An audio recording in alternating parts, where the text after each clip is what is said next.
스탈린이 나쁜 사람이야. 스탈린이 교황을 만났을 때 피우스 12세래요. 아주 유명한 질문을 했습니다. 당신은 나라의 수장인데 사단이 몇 개 병력이나 있어? 이렇게 질문을 했습니다. 그래서 교황이 웃으면서 우리는 사단 병력은 없습니다. 그렇게 얘기하고 교회는 사단 없이 하나님의 군대입니다. 끝내 그분이 이해를 못하셨다 그래요. 어떻게 사단도 없이 이 디비전 없이 어떻게 전쟁을 하고 그리고 또 어떻게 천년 역사를 구가했는가 하는 부분들이 굉장히 궁금했던 것이죠.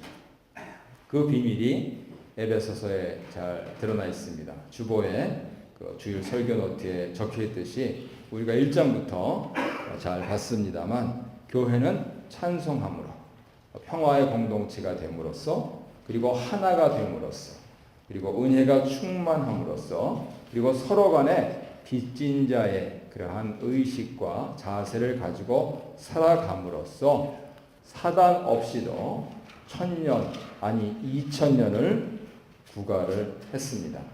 오늘은 그렇게 있는 교회, 그렇게 존재하는 교회는 승리하는 교회다 하는 그러한 주제를 가지고 사도 바울이 에베소 교회에 보낸 마지막 6장 말씀을 같이 상고해 보도록 하겠습니다. 크게 두 부분으로 나눌 수 있는데요. 6장 1절부터 9절까지 그리고 10절부터 20절까지 두 부분으로 나눌 수가 있습니다. 뭐 하듯이 하면 승리하게 됩니다. 첫 번째, 어떻게 하듯이라고 되어 있습니까? 부자 간에 주인과 종 간에 죽게 하듯이 하면 승리하게 된다. 이렇게 말씀을 합니다. 1절부터 보면은 자녀들이 나오고요. 4절에 보면은 아비들이 나오고 5절에 보면은 종이 나오고 9절에 보면은 상전들이 나옵니다. 그러니까 우리가 인간적인 속셈으로 가만히 따져 보았을 때 우위에 있다고 생각하는 사람들에게는 한 절씩만 할애를 해요. 그리고 열세에 있다라고 생각되는 사람들한테는 많은 양을 할애를 합니다. 왜냐하면 우리의 속셈으로 따져봐도 unfair하기 때문에 그래요. 아니 내가 뭐 나달라 그랬나? 지네들이 나놓고선. 이게 누구의 입장입니까?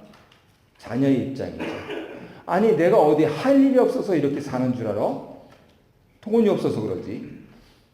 자유가 없어서 그러지. 이것이 노예나 청지기들의 입장입니다. 그랬을 때 사도 바울은 1절로 4절에서는 자녀에게 말씀하고 아비에게 말씀하고요. 5절로 9절에서는 종들에게 말씀하고 상전에게 말씀합니다. 똑같은 원리입니다. 거기 적혀 있듯이 레위기 25장 43절에 보면은요. 하나님께 하듯이 억압하지 말라 이럽니다. 누가 누구를요? 아비가 자녀를, 상전이 종을요. 그렇기 때문에 사도 바울은 그것을 돌려서 자녀들은 unfair하다고 생각될 때에 이렇게 태도를 취하고 종들이 마찬가지일 때 이렇게 태도를 취하라 말씀한 다음에 아비들하고 상전들한테는 이미 구약의 레위기 25장부터 이 성경 전체가 누누이 반복해서 말씀하고 있는 말씀이 있기 때문에 그거 똑바로 기억해라. 이렇게 말씀하시는 겁니다. 아비들하고 상전이 들을 말이 없어서가 아니고 귀에 못이 박히도록 들었기 때문에. 왜냐하면 우리가 갖고 있는 성경은 우리가 들고 있는 복음은 자유의 복음이에요. 바로의 종이 되었던 데서 토라의 종이 되도록 마귀의 권세에 눌려있던 데서 성령의 권세 아래로 들어오도록 하는 그 자유의 복음이기 때문에 우리는 자유자이기 때문에 그러한 사람들로서 이러하게 사회를 개혁하고 교회를 갱신하고 그리고 하나님 나라를 지금 여기서부터 살아라 하는 말씀이기 때문에 그래요. 잠깐만 뭐라 그러시는지 살펴보겠습니다. 1절부터 3절에 보면 자녀에게 말씀을 주시는데요. 간단하게 줄여서 얘기하면 순종하랍니다. 누구한테요? 아비한테요. 왜요? 뭐 우리식으로 질문하겠습니다. 효도를 해야 돼요. 왜 효도를 해야 됩니까? 유교식으로 질문하는 거예요. 낳으시고 기르셔가지고 이렇게 그래서 낳으시고 기르셔가지고 그렇게 효도를 잘 하시죠. 그냥 늘 부모님 뭐 일찍 돌아가셨던 여적 살아계시던 늘 그냥 송구한 마음뿐이죠. 그렇죠? 유교식으로는 그래요. 낳으신 그 은혜가 너무 커서 진자리 마른 자리 갈아 누우신 것이 지금 재환이도 지금 벌써 조용히 듣고 있잖아요. 진자리 마른 자리 갈아 누우시고 있으니까. 그런데 기독교식으로 말하면은요. 2절에 있는 게 답입니다. 왜? 하나님이 그러라 그러셨으니까. 그게 계명이다 그거예요. 부모님이 그러면 나한테 좀 못해 주셨어요. 아유, 내게 우리 부모님이 그 신문에 자주 나오시고 하시는 그 이모 회장님 정도만 돼도 내가 진짜 효도 잘하겠다. 세상에 이런 자녀는 없겠죠. 그냥 부모님이기 때문에 우리가 순종을 하는 거예요. 그러면 그렇게 할 수 있는 근거는 왜? 어디에 있느냐? 하나님이 그러라 그러셨기 때문에 있는 거예요. 그게 성경이 말씀하는 거예요. 그래서 자녀들에게 처음부터 어떻게 말씀하셨냐면 그 옛날에 이스라엘에게 십계명을 주시면서 십계명에는 계명이 몇 개 있어요? 10개 있잖아요. 그 10개를 둘로 나누면 1번부터 몇 번까지가 되죠? 4번. 그리고 5번부터 10번까지가 돼요. 10개 계명 중에서 하나님께서 유일하게 네가 이렇게 해라. 그러면 복 받는다. 말씀하신 계명이 있어요. 몇 번째 계명일까요? 그게 다름 아닌 5번째 계명이에요. 5번째 계명이 뭐예요? 여기 에베소 6장 2절에 있잖아요. 십계명 뭐 찾으실 필요도 없어요. 에베소 6장 2절에 있어요. 그리고 3절은 그거 그대로 적은 거예요. 하나님께서 저 목사가 거짓말을 하고 있네. 내가 여지껏 알고 있는 십계명하고 다르다. 그러시는 분은 찬송가 제일 뒤를 보세요. 지금. 그냥 휙 넘기세요. 그러면 제일 오른쪽에 있는 거. 지금 다 그렇게 만들어 놨어요. 거기에 보면은 1계명부터 4계명에서는 너 그러다 하나님한테 경친다. 이렇게 얘기를 하고 5계명에 보면은 뭐라 그랬어요? 내 부모를 그러고 그리하면 이렇게 되어 있죠? 예. 10계명 중에서 유일하게 그리고 구약 성경을 통틀어서 성경에서 처음으로 너 부모 잘 섬겨. 오래 살고 싶으면 이렇게 말씀을 하고 있는 거예요. 그래서 사도 바울이 에베소 이 이방인 교회에 그 말씀을 그대로 받아서 네 부모 공경해라. 이게 약속 있는 첫 계명이다. 그러면 네가 잘되고 땅에서 장수한다. 잘 알잖아.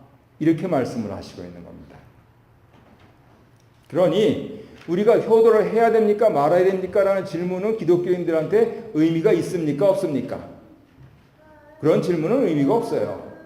그러면 네가 지금 부모님을 잘 순종하고 있느냐 하는 질문만 의미가 있죠. 우리가 순종을 못합니다. 왜요? 하나님을 안 믿으니까. 성경 논리는 그렇게 될 수밖에 없어요. 몰랐습니다. 오늘부터 아시게 됐어요. 유감스럽게도. 그러면은 이제 잘 못 모시면 어떻게 돼요? 하나님을 제대로 안 믿고 있어요. 하나님의 계명을 안 지키고 있어요. 그 얘기가 됩니다. 무지무지하게 무섭죠? 그래서 이 레벨을 어디로 갖고 가고 있느냐? 그리스도께 갖고 가고 있습니다. 죽게 하듯 하라 하면서. 부모님이 우습니? 그러면 하나님은 우습니? 하나님 무섭니? 그러면 하나님이 무섭다면 하나님께 하듯이 그리스도께 하듯이 부모님 순종해라. 공경해라. 이 말씀을 하시고 있는 것이죠. 아주 간단 명료합니다. 그런데 지금 시간이 없어서 주경은 제대로 다 1절부터 3절은 안 하지만 이 맥락은 우리 어린 자녀들을 비롯해서 장성한 자녀까지 다 포함돼요. 어린 자녀들은 어떻게 부모님을 순종할까요? 간단합니다. 어린이들은요, 아주 심플해요. 엄마, 아빠 말씀 잘 들으면 돼요. 근데 문제는 이게 성인 자녀들이 문제죠. 머리가 커져가지고 왜 그렇게 따지는지 모르겠어요. 예. 그래서 사도 바울이 안전장치로 2절에서 하시고 있는 말씀이 있습니다. 순종도 그냥 순종이 아니에요. 어떤 순종을 하라고 그러십니까? 공경하라고. 공경. 우리 아버지가 나보다 학교를 덜 다니셨어요. 우리 아버지가 나보다 경제적으로 윤택하지 못하세요. 우리 아버지가 나보다 덜 유명하셔요. 그래도 하나님 계명은 무엇입니까? 머리 큰 너희들아 공경하라. 아버지 어머니가 나를 낳아주셔서 아니고 그건 유교식이고 기독교식은 하나님께서 그렇게 하라고 하셨다 하는 말씀입니다. 우리 애들 잘 키워야 되겠죠.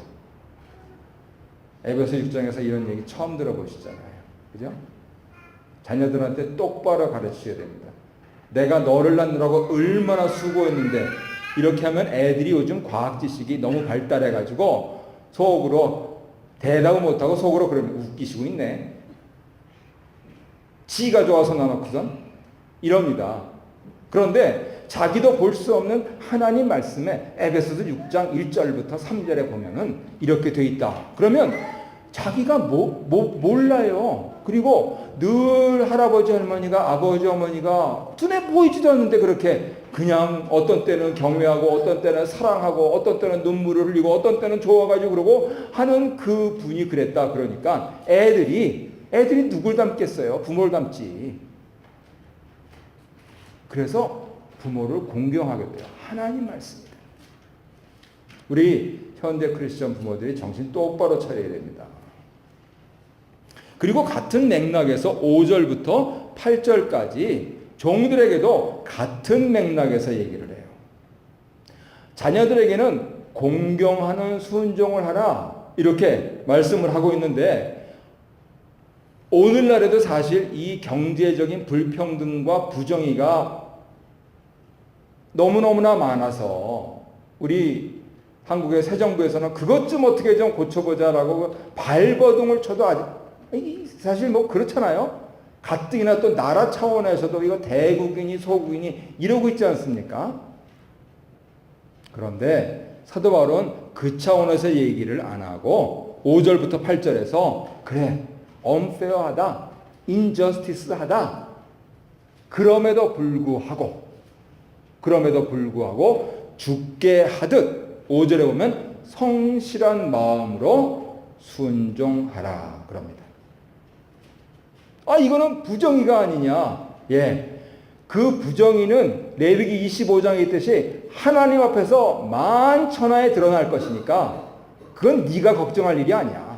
너는 기업 같으면은 일하고 월급 받고 교회 같으면은 봉사하고 상 받고 하면서 하나님의 정의로우심, 공의로우심 그리고 그에 덧붙여서 우리는 자격이 없지만 그러나 우리를 후대하시는 그 사랑을 받아 누리는 것. 인생이 뭐가 있어요? 그것밖에 없지. 그러니 지금 내가 내 팔자 한탄할 일도 아니고 종으로서 당시에 더구나 로마 사회면은요 채찍으로 얻어맞으면서 일할 때입니다. 그럴 때에 성실한 마음으로 성실한 마음은 둘로 쪼개지지 않은 마음이에요. 마치 자녀가 부모를 공경하듯이 종이 상전을 한 마음으로 섬겨라. 그래 그럽니다. 그러면 믿는 너를 보고 믿지 않는 상전이 어떻게 대응을 할까? 우리 크리스천 윤리는 그런 거 아니니?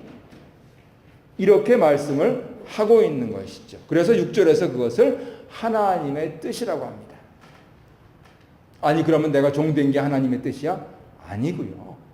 종인 내가 성실한 마음으로 죽게 하듯이 믿는 상전은 물론이고 믿지 않는 상전까지도 대하는 것. 그게 하나님의 뜻이다 그겁니다.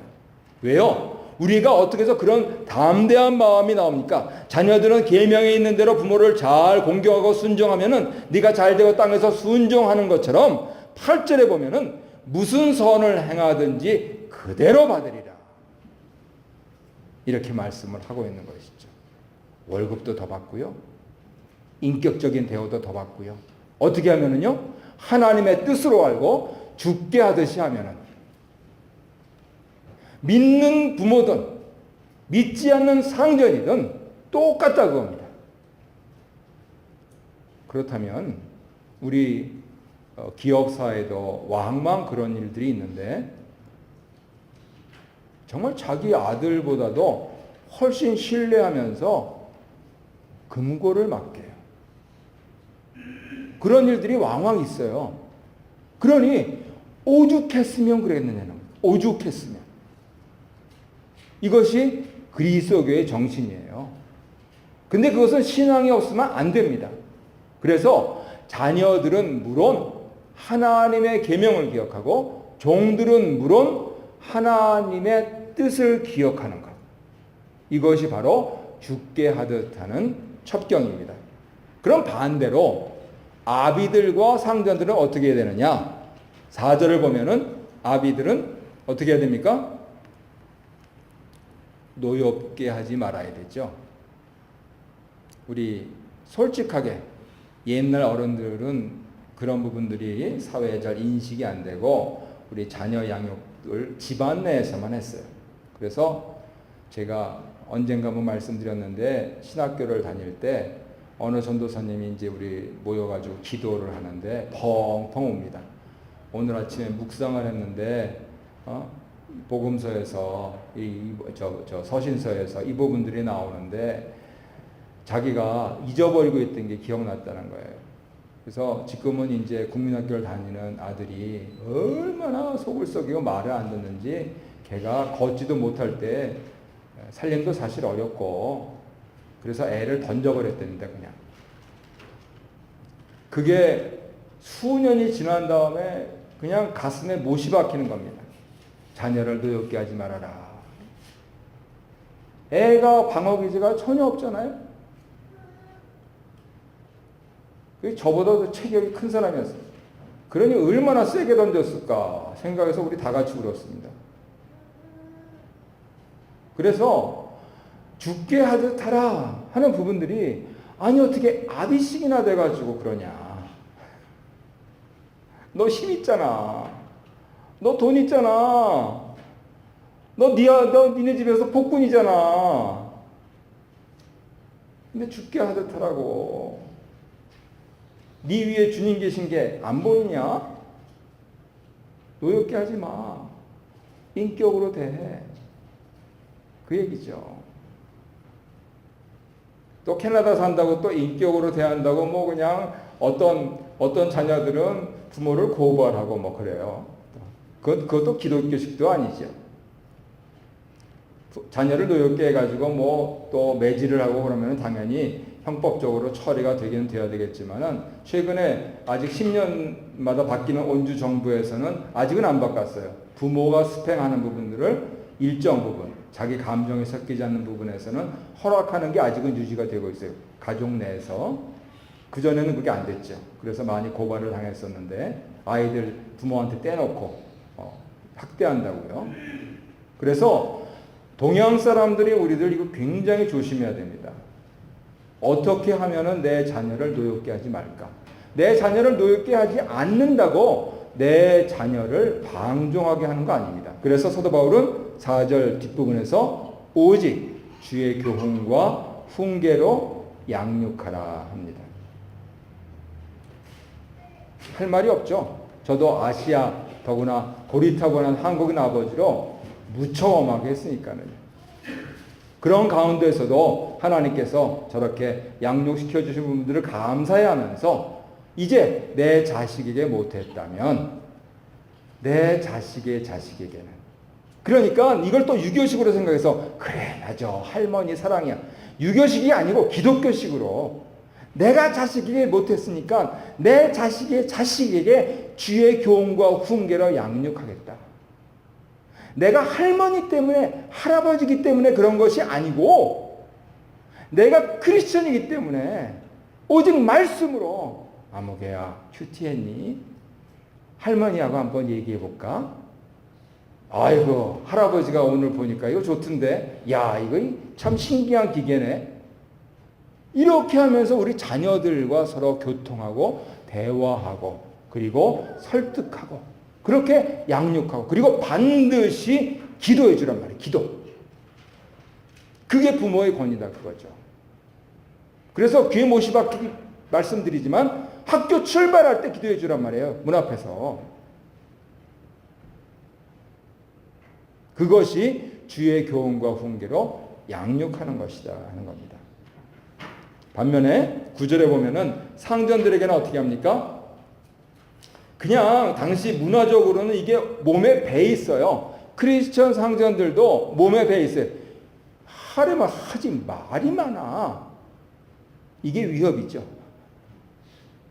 자, 이거 이렇게 좀 해라. 이거 다 했니? 이렇게 하면 될 거를 당시 문화적으로 크리스천 상전들에게도 위협하는 게 팽배한 문화였어요. 그렇기 때문에 사도 바울이 위협을 그치라. 9절에서 말씀하죠. 이와 같이. 어떻게 해요? 종이 죽게 하듯이 너를 섬기는 것 같이 너도 네 머리 꼭대기에 하나님 계신 것을 기억하여서 너도 나중에 마지막 심판 때 하나님 앞에서 심판받지 않으려면 위협을 그치라. 이렇게 말씀을 하시고 있는 거죠. 많이 받았으니 더 조심해야 된다 하는 그런 말씀을 하시고 있는 것입니다. 그래서 정리하자면 부자 간에 상하 간에 없는 사람 또 어떤 데면은 약한 그러한 처지에 있는 사람들은 하나님께서 다 바라보고 계시다 하는 것을 기억하면서 하나님의 계명, 하나님의 뜻이 무엇인가 하는 것을 기억해야 되겠고 또 사회적으로 또 가족적으로 위에 있는 사람 아비든지 상전이든지 그런 사람들은 내 위에 하나님 계시다 하는 그런 것을 기억하여서 하나님 두려워하면서 사랑하고 그러고 아껴주는 그러한 일들을 하면 넉넉히 잘 될 것이다 하는 그 말씀을 하고 있습니다. 두 번째로 굉장히 중요한 말씀이 나오는데 이 아비와 자녀 상전과 종 얘기를 왜 하셨느냐면 지금 10절부터 20절에 있는 이거 얘기하려고 하신 거예요. 성도들은 누구든지 예수를 믿게 되면은요 굉장히 시험에 빠집니다. 그래서 거기 마태복음 10장 16절 찾아보실 분들 찾아보시는데 예수님께서 뭐라 그러셨냐면은 너희들이 나의 계명을 듣고 나를 따라서 나의 제자가 되면 참 내가 이게 참 그렇다. 왜? 마치 이때 가운데로 보내는 양처럼 너희들이 생각되기 때문이다. 이렇게 말씀을 하세요. 그렇습니다. 우리는 그리스도를 믿어서 참 구원의 기쁨과 감격을 갖고 있는데 사실 오늘 예배가 은혜가 충만하게 된다면 참 하나님 감사하다 하면서 예배당을 나설 때에 벌써 우리를 잡아먹으려고 으르렁거리고 사람으로 차로 TV로 인터넷으로 우리를 박해하려고 그냥 사방에서 조여오는 거예요. 더구나 은혜가 충만하면 충만할수록 그래요. 옛날에 여름 겨울 수련회 하고 내려가면 누가 제일 먼저 은혜 쏟게 합니까? 가족들이 그래요, 가족들이. 대문 열고 들어가면은 왜 이제 와! 그래가지고 아주 그냥 다 쏟아버리게 만들어요. 왜? 그게 사는 거예요. 그것을 가지고 예수님께서, 아유, 예수님 이게 얼마나 힘드니? 너희 그냥 나를 믿어가지고 양이 됐는데, 그 양이 된 너희들이 이리 가운데 있으니 참 하시면서 마태복음에 말씀하시는데, 하지만 염려하지 말아라. 그렇게 말씀하세요. 왜? 너희들은 그런 상황에 놓이게 될 때에 뱀처럼 지혜롭고 비둘기처럼 순진하기 때문이다. 그렇게 되라가 아니에요. 이리떼 가운데 있는 양들의 캐릭터가 뭐냐? 뱀처럼 지혜롭고 비둘기처럼 순진한 거예요. 그건 모순이잖아요.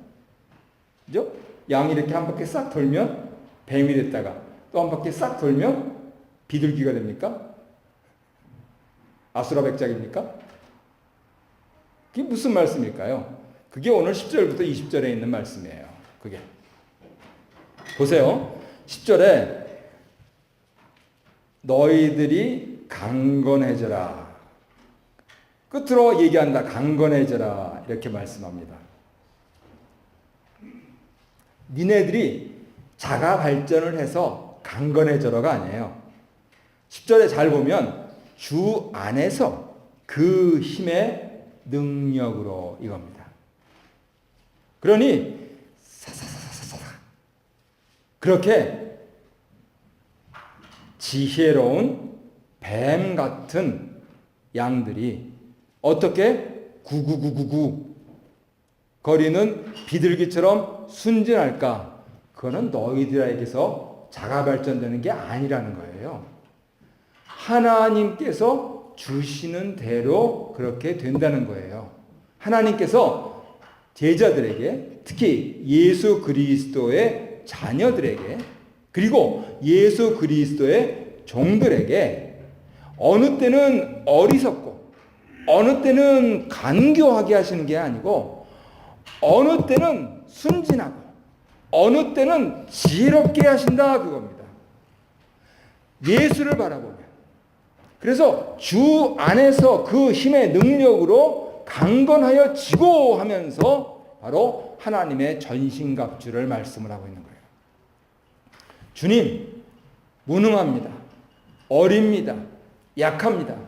비록 집에서는 나를 아비라 하고 사회에서는 나를 상전이라 할지라도 주 앞에서 더구나 악의로우신 이 계절에 주님, 저는 주님보다 말할 수 없습니다. 내가 내 자신을 볼 때 죄악 덩어리입니다.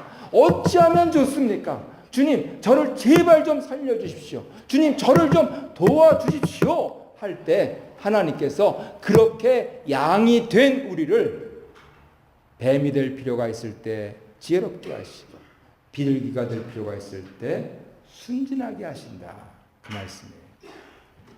그것을 디스크립션 하는 게 하나님의 전신 갑주를 입으라 그 소리입니다. 어디 가서 싸우려고 교회에서 이거 제일 오해하는 구절이잖아요. 하더라.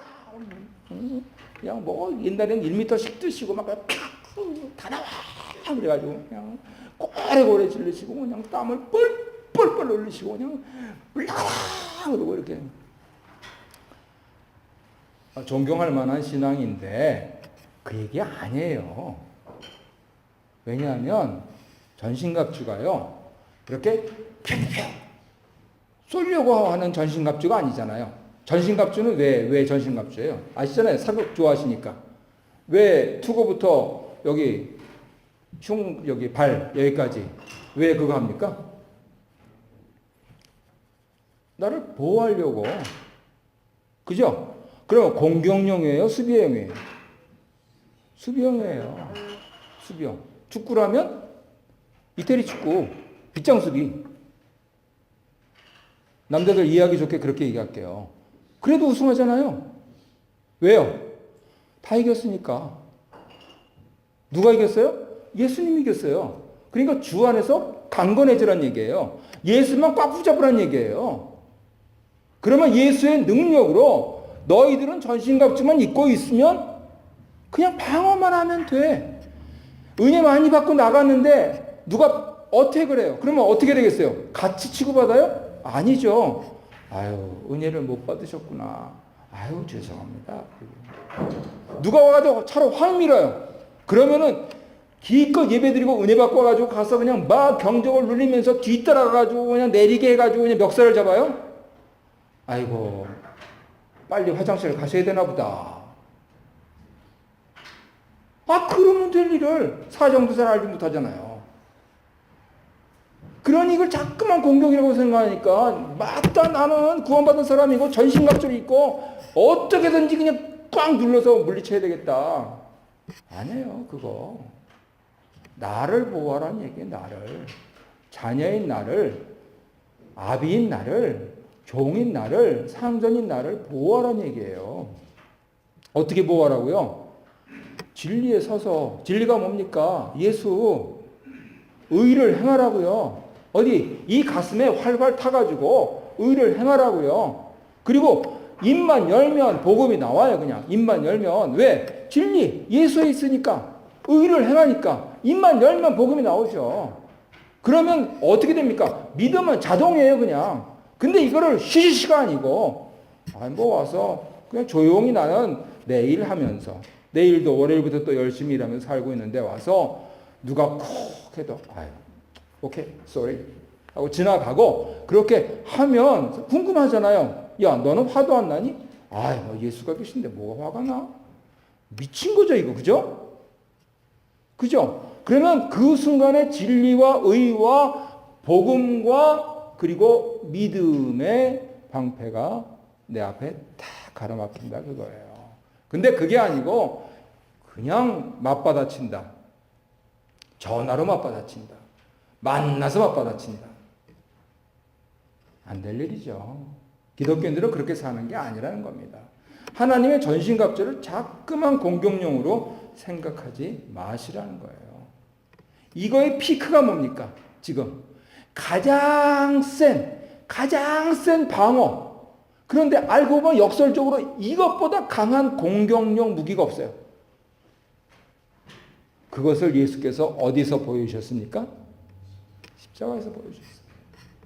그것보다 센 게 없어요. 그러니까 마귀가 제일 무서워하는 게 뭡니까? 여기 십자가 표시가 있는 사람들. 지가 만들어가지고 타투해가지고 다닌 사람들이 아니고 안 보이는데 반응하는 게 십자가예요. 반응하는 게 에휴, 죽이려면 죽여라. 욕하려면 욕해라. 에휴, 그래 좀 적당히 좀 뛰어가라. 그렇게 하면서 십자가로 하면 마귀가 너무너무 두려운 거예요. 왜? 이미 패했기 때문에. 누구한테? 예수한테. 그래서 사도 바울이 11절부터 마귀의 관계를 대적하기 위해서, 이기라고 안 해요. 대적하기 위해서 하나님의 전신갑주를 입으라 그러고 13절에 다시 하나님의 전신갑주를 취하라. 악한 날에 모든 일을 행한 후에 서기 위해서.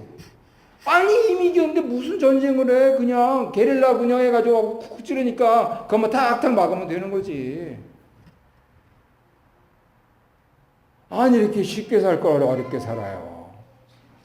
아직 소식을 못 들었어. 우리가 대승했다는 걸. 왜요? 예수를 안 믿으니까. 예수를 믿는다고 교회는 오래 다녔는데 십자가를 안 지니까.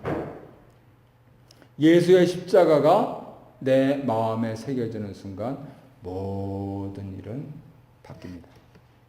그것을 예수님이 지혜롭고 순진하게 뱀처럼 비둘기처럼 이렇게 말씀을 해 주시고 있는 겁니다.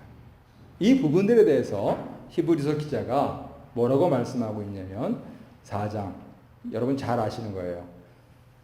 옛날에는 유쪽 날만 있는 거, 우리 한국 국검 들어보셨죠? 국검 안 들어보셨어요? 사극에 나오는 거. 근데 양날의 검이라고 했잖아요. 검투사들이 쓰는 거. 이렇게도 되고 저렇게도 되고 이렇게도 되고 이렇게도 되고. 하나님 말씀은 그 양날의 검처럼 예리해서 사람의 혼을 쪼갠다. 그러면 무슨 얘기냐면 지금 내가 하나님의 전신갑주를 입고 바꿔 말해서 내가 예수의 십자가를 충분히 갖고 조용히 사는데 세상이 나를 가만히 안 내버려둬. 그러면 그때마다 대응하는데 피 묻은 십자가가 보여요. 그러면 이것이 나는 그냥 그대로 내 모습 있는 나의 캐릭터대로 그냥 가는 건데 저쪽은 어떻게 받아들이냐? 말씀으로 받아들인다는 거예요. 그래서 나를 찌르려고 했는데 자기가 찔려. 자기 뭐가 찔려요? 자기의 폐부뿐만 아니고 관절뿐만 아니고 혼뿐만 아니고 영이 찔린단 말이에요. 가장 대표적인 사람이 누굽니까? 사도 바울이잖아요. 스데반 집사님을 육신의 정죄로 인해서 대표로 죽였던 그가 하나님의 말씀에 철저하게 깨어지니까 기독교에서 가장 위대한 선교사요, 가장 위대한 목회자가 됐잖아요. 그렇게 그 사람이 변한다는 거예요. 기독교인들은 왜 공격을 안 하고 수비를 합니까? 다른 사람에게 복음의 감화력을 미치기 위해서예요. 그게 전신갑주예요. 그러니까 12절부터 17절까지 쭉 로마 군장대로 방어용 무기를 설명하고 나서 그 가운데서 17절에 성령의 검, 하나님 말씀을 가지라. 지금 장황하게 설명해 드린 대로 하면 십자가의 검을 가지라 그겁니다. 십자가의 검을 휘두르라는 게 아니에요. 십자가의 검을 보이라는 겁니다. 예수께서 그대로 생애에 말씀하셨고 부활 승천하시면서 말씀하신 그대로 십자가를 보이라 그겁니다. 이게 쉽지가 않으니까 모든 기도를 해야 된다. 18절에서 성령 안에서 기도해야 된다. 이렇게 말씀을 하세요. 그래서 두 번째 대지에서는 이거를 꽉 줄여가지고 성령으로 영적 전투하듯이 하면 승리하게 된다. 말씀을 드리고 있는 겁니다. 하나님 말씀이 우리를 어떻게 찔러 쪼개느냐 하면은요, 우리가 갖고 있는 여지껏 육신의 부모님으로부터 나와서 지금까지 살고 있는 여러 가지 많은 이데올로기들과 여러 가지 많은 환상들과 여러 가지 많은 망상들이 있어요. 그것을 놓치지 않기 위해서 우리가 우리의 힘을 최대한 발휘하면서 사는데 그리스도의 복음이 없다면 거기에 반드시 개입되는 게 폭력입니다. 우리 같은 서민들은 힘이 없기 때문에 어떤 폭력을 주로 쓰느냐 하면 언어 폭력을 써요. 부모가 자녀에게, 상전이 종에게 그렇게 하잖아요. 그거 쓰지 말라는 거예요. 조금 힘 있는 사람들은 어떻게 합니까? 이제 최근에 잡혀 들어갈 사람 다 잡혀 들어갔잖아요. 소위 말하는 권력이라는 걸 이용해서 이렇게 저렇게 들 쑤시고 다니면서 폭력을 씁니다.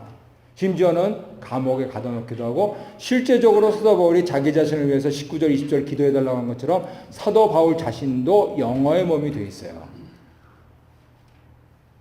중요한 것은 사도 바울이 20절에서 당연히 내가 해야 할 말을 로마의 차디찬 감옥에 있으면서 내가 로마의 감옥에 잡혀 있는 것이 아니고 예수 그리스도께 잡혀 있다 하는 이 사실을 분명히 드러낼 수 있도록 나를 위해서 무시로 기도를 해달라. 그렇게 말씀하는 이면에는 그렇게 해서 그 간수나 그 죄수나 이런 사람들이 나에게 말을 걸어올 때 내가 태고 있는 그 십자가가 그들에게 보이면 그들이 자신의 망상과 환상을 깨고 자신들이 여지껏 살아왔던 폭력의 기반을 다 무너뜨리면서 결국은 자기 자신을 바라보게 된다는 거예요. 죽을 수밖에 없는 운명인 인생을 알게 된다는 거예요. 그렇다면 어떻게 하면 어찌하오리까 하면서 그리스도의 복음에 올 수밖에 없다는 것이죠.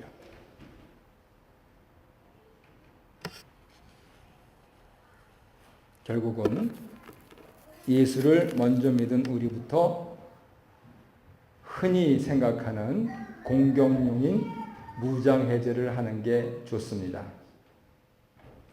자녀가 어느 정도 크면 가만히 가서 머리에 손 얹고 뭐 소리도 내지 말고 기도해 주세요.